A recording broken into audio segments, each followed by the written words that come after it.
can't believe I said that.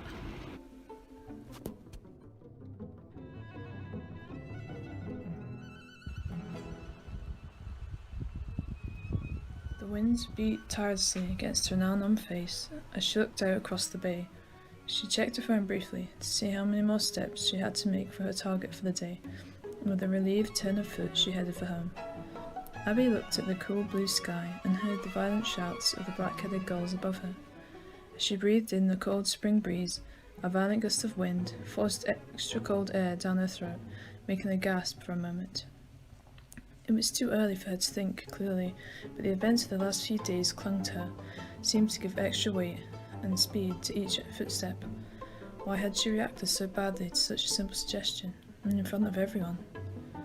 Abby pulled her hat down even further, almost blocking her view, but it comforted her somehow as she trudged on. A screaming oyster catcher jarred her back into the moment and seemed to rip desperate tears from her eyes. What can I say now? It's so embarrassing. Now, no one likes to be shown up, and teenagers least of all. This was one moment where everyone understood and instantly forgave her. Everyone, that is, apart from Abby herself. It all began just before a lecture on local sea life given by the countryside ranger to a group of local enthusiasts. Abby loved everything to do with wildlife and the environment and in preserving its beauty. She didn't usually go to talks, even interesting sounding ones. She liked to be out here, observing, taking pictures, touching the earth. But Nana had wanted to go, needed someone to take her, so she relented with the promise of good food afterwards. As usual, on a Tuesday evening, the night of the lecture, she went down to the local harbour to take pictures of the seals and a sea otter if she was lucky. The harbour resonated with the sound of the waves crashing against distant rocks, and farmers calling to each other along the cliff edges that surrounded the harbour. The wind was more gentle than usual and caressed her face as she walked on to the beach, thousands of shells crunching beneath her feet.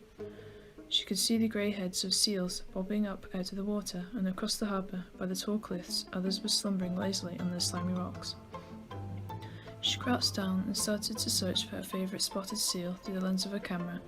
She stopped for a moment and smiled, her eyes glistening, as she heard the howling, haunting sound of the seals. It was funny tonight, they were really like the sound of sirens, but she didn't feel it was urgent call, but more a welcome. Then she saw it. No, not again. Her battery was running low, but she had to record this. It was wonderful. Hopefully I can catch a little of the moment, she said to herself. There she was, her favourite seal. She's so cute, she thought. Who's that? What are they doing? She saw someone in amongst them, not clearly, but oh, why hadn't she bought a new camera? She thought, getting more angry. A few moments later, her camera clicked off and the moment was gone.